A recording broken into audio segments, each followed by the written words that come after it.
Hi guys, I'm Shelley and welcome to part 2 of my wrap up of this year's books. And yes, I am wearing the same clothes as part 1 because I'm doing it straight after. Ta-da! So now we're on to book 12 that I read this year, and that is Growing Pains by Billie Piper, and this is her autobiography. If you don't know who Billie Piper is, she was sort of the Britney Spears of England. She was a teen pop princess who wanted to be an actress, but she got spotted by smash hits and they turned her into a singer, and then she went back to being an actress, and you may know her from Doctor Who. She was Rose Tyler. She was a self-confessed madam. I really liked this book because it's warts and all. It talks about how she had an eating disorder when she was younger and how she dealt with that while being in the public eye. I just really admire her as a person and I have sort of a major crush on her.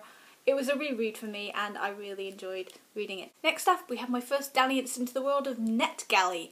I was sent Love Hurts on ebook. It was publicised as being lots of little short stories by different YA authors such as E.E. Lockhart, Gail Heyman, David Levithan, Mallory Blackman, about love. And as I started reading it, I assumed it was going to be all original work. But it isn't. It's passages taken from these YA authors' bestsellers. So from Marcus Zuzak you have a section from The Messenger.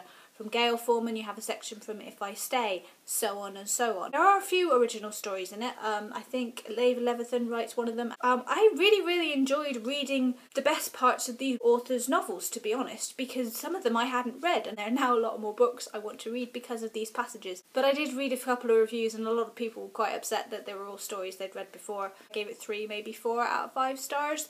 If you want to feel the love and read a little bit of Valentine's Day smushiness, and if you want to just get passages from the books that you're thinking about reading but you haven't really got round to it, I would suggest reading Love Hurts. Next up on audiobook, I listened to Love Rosie by Cecilia Ahern. You may know it from the big movie that just came out with Sam Claflin and Lily Collins. This is the story of 2 young people who meet when they are little kids, I think 5 or 6, as they grow up through their teen years, through their 20s, through their 30s, 40s, 50s. I think the movie is supposedly supposed to end in their 30s, whereas the book, it carries on to their 50s. I described this book as One Day Meets Much Ado About Nothing, because you've got a girl and a guy who are friends, and they have many kind of almost moments that, oh, for Christ's sake, just get in the same room and talk to each other. This book is a lesson in miscommunication and not talking.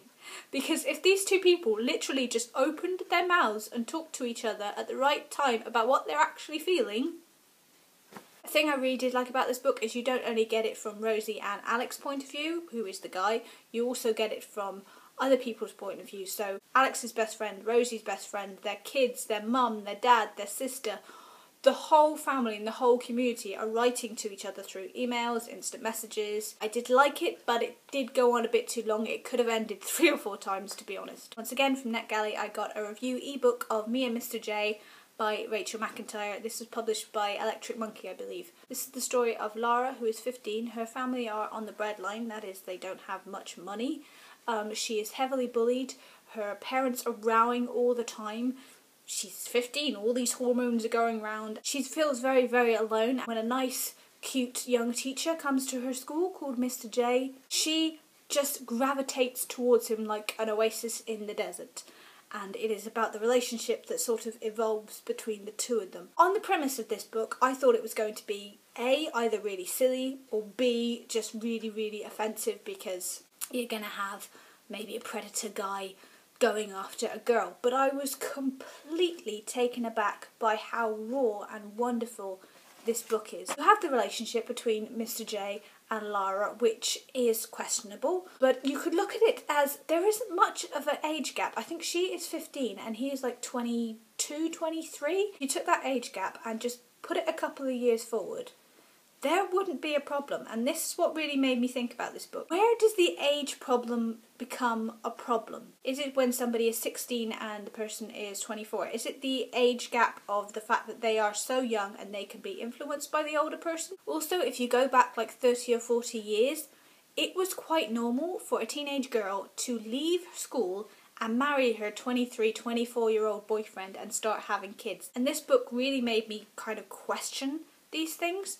and also the stereotype of a younger girl and an older guy. The story at home was way more interesting to me than the relationship going on between Lara and Mr. J, because you had a family on a breadline, you had parents arguing with each other all the time because of money, because of stress. Lara is bullied beyond belief to the point of actual physical assault. And to me, it really was a look at society today and how we treat people who are a little bit poorer than the rest of us, because this is why Lara was getting bullied. She was being bullied because she was bright and because she was poor.